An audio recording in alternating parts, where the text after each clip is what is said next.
मैं डॉक्टर सरजी शुक्ला और आज बच्चों हमारा टॉपिक रहेगा घनत्व। तो घनत्व जो होता है, घनत्व बराबर होता है द्रव्यमान बटे आयतन। घनत्व को हम क्या बोलते हैं? डेंसिटी। तो इसका पहला क्या है? डी। तो इसे डी से डिनोट करते हैं। तो द्रव्यमान बटे आयतन यानी द्रव्यमान को कहते हैं मास। तो इसका m आ गया, आयतन को कहते हैं वॉल्यूम। b आ गया। तो m बटे b यानी d बराबर किसको हो गया? m बटे b। मास, और मास क्या? द्रव्यमान। और द्रव्यमान देखिए हम कोई चीज किलोग्राम में खरीदते लाते हैं। Yes sir. तो किलोग्राम और वॉल्यूम आयतन किसका लेते हैं? जैसे मान लीजिए घन है, घनाभ का आयतन क्या कहते हैं? लंबाई गुणा चौड़ाई गुणा ऊंचाई। तो लंबाई भी मीटर में, चौड़ाई भी मीटर में और ऊंचाई भी मीटर में। तो क्या हो गया? मीटर की घात 3। क्या हो गया? मीटर की घात 3। तो जो डेंसिटी है डी का मात्रा क्या हो जाता है? m बटे b यानी किलोग्राम प्रति मीटर क्यूब। ये इसका क्या हो गया? मात्रा। क्या हो गया? मात्रा। अब इसकी परिभाषा की बात आती है। अगर माही मैं से एक कर दूं आयतन को, तो क्या होगा? d किसके बराबर होगा? m के बराबर हो जाएगा। यानी मुझे ये बात पता लगी कि एकांक आयतन का द्रव्यमान घनत्व के बराबर होता है। तो यही इसकी परिभाषा बन जाती है। क्या परिभाषा बन जाती है? कि एकांक आयतन का द्रव्यमान उस पदार्थ का घनत्व कहलाता है। ठीक है।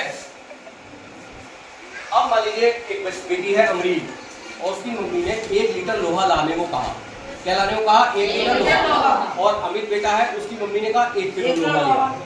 तो 1 लीटर लोहा ज्यादा होगा या 1 किलो लोहा ज्यादा होगा? 1 लीटर। तो इसको हम देखेंगे, कैसे देखेंगे अभी देखते हैं। तो देखिए हम इधर आते हैं। अब हम बात कर रहे हैं जल के घनत्व की। तो जल का घनत्व जो होता है, जल का घनत्व होता है बराबर 1000 किलोग्राम प्रति मीटर क्यूब। अब देखिए 1000 किलोग्राम द्रव्यमान के लिए, क्योंकि डी बराबर क्या होता है? m बटे b होता है। अब देखिए 1000 को हमने किससे बदला? ग्राम में। किलोग्राम को जब हमने ग्राम में बदला तो 1000 की जगह 1000 आ गया ये, और किलोग्राम को ग्राम में बदला तो 1000 ग्राम। मीटर क्यूब को जब हमने सेंटीमीटर में बदला तो मीटर क्यूब का मतलब क्या हुआ बताओ? मीटर को कितनी बार गुणा करनी है? और 1 मीटर में कितने सेंटीमीटर होते हैं? 100 गुणा 100 गुणा 100 और 3 बार सेंटीमीटर, 100 सेंटीमीटर 100 सेंटीमीटर 100 सेंटीमीटर। क्या हो गया? सेंटीमीटर की घात 3। तो देखिए हमने 100 गुणा 100 गुणा 100 सेंटीमीटर की घात 3। अब यह हमने जब काटा पीटी करी ऊपर से नीचे तो हमारा क्या बचा रह गया? खाली 1। तो क्या आ गया? ये 1 ग्राम प्रति सेंटीमीटर क्यूब। ठीक है। अब देखिए इस 1 ग्राम प्रति सेंटीमीटर क्यूब को हम लिख सकते हैं 1 किलोग्राम बटे लीटर। आप कहेंगे सर इसे कैसे क्यों लिख दिया हमने? देखिए ये क्या लिखा हुआ था? 1 ग्राम प्रति सेंटीमीटर क्यूब लिखा था। अगर मैं 1000 से ऊपर गुणा कर दूं और 1000 से नीचे कर दूं तो कोई फर्क पड़ा? 1000 ग्राम को क्या कहते हैं बताओ? 1 किलोग्राम कहते हैं। और 1000 सेंटीमीटर क्यूब का मतलब क्या हुआ? 1 लीटर। अब इसका मतलब क्या हुआ? अगर 10 सेंटीमीटर में लंबाई, 10 सेंटीमीटर चौड़ाई और 10 सेंटीमीटर ऊंचाई का एक बर्तन ले लूं, 10 सेंटीमीटर इधर, 10 सेंटीमीटर चौड़ाई और 10 सेंटीमीटर ऊंचाई, तो इसका जो आयतन होगा कितना होगा? 10 गुणा 10 गुणा 10 यानी 1000 सेंटीमीटर क्यूब। और इसके अंदर जितना भी द्रव आएगा वो कितना होगा? 1 लीटर। कितना होगा? 1 लीटर। इसलिए 1000 सेंटीमीटर क्यूब को हम क्या कहते हैं? 1 लीटर। 1 लीटर यानी कि 1 किलो जल के अंदर 1 लीटर जल में 1 किलो जल आएगा। अब हम बात कर रहे हैं किसकी? अब हम बात कर रहे हैं लोहे का। तो लोहे का घनत्व जो होता है वो बराबर होता है 7800 किलोग्राम प्रति मीटर क्यूब। अब 7800 की जगह 7800 किलोग्राम को किस में बदला हमने? ग्राम में। 1000 से ग्राम से गुणा करी और बटे में क्या है? Metre cube. तो जब मीटर क्यूब को सेंटीमीटर में बदला तो 100 गुणा 100 गुणा 100 सेंटीमीटर क्यूब। इसकी जब हमने काटा पीटी करी तो कितना आ गया? 7.8 ग्राम प्रति सेंटीमीटर क्यूब। और जब अब इसे हमने चेंज करा इसके तो क्या? किलोग्राम बटे लीटर, यानी 7.8 किलोग्राम प्रति लीटर आ गया। इसका मतलब क्या हुआ? अगर हम 1 लीटर लोहा खरीदने जाएंगे तो वो किसके बराबर होगा? 7.8 किलो के बराबर, लोहे के बराबर होगा। 1 लीटर लोहे में 7.8 किलो लोहा आएगा। अब हम पारे का घनत्व होता है 13,600 किलोग्राम प्रति मीटर क्यूब। इसका मतलब क्या हुआ, यानी 1 लीटर, देखिए 13,600 के लिए 13,600 लिखा, फिर हमने क्या करा, किलोग्राम को किसमें बदल दिया हमने, ग्राम में, तो 1,000 ग्राम से गुणा करी, बटे में हमें क्या करना पड़ेगा, मीटर क्यूब को अगर हम सेंटीमीटर क्यूब में बदलेंगे तो 100 गुणा 100 गुणा 100। जब इसकी काटापीटी करी तो कितना आ गया, 13.6 ग्राम प्रति सेंटीमीटर क्यूब। ऊपर 1000 से गुणा कर दी, नीचे 1000 से गुणा कर दी। 1000 ग्राम का मतलब किलो हो गया, और 1000 सेंटीमीटर क्यूब का मतलब क्या होगा, लीटर। अब इसका मतलब क्या हुआ, अगर मैं 1 लीटर पारा खरीद के लाऊं तो वो 13.6 किलोग्राम के बराबर भार होगा उसके अंदर। 1 लीटर पारे के अंदर 13.6 किलोग्राम के बराबर भार होगा। अब हम बात करते हैं ऑस्मियम।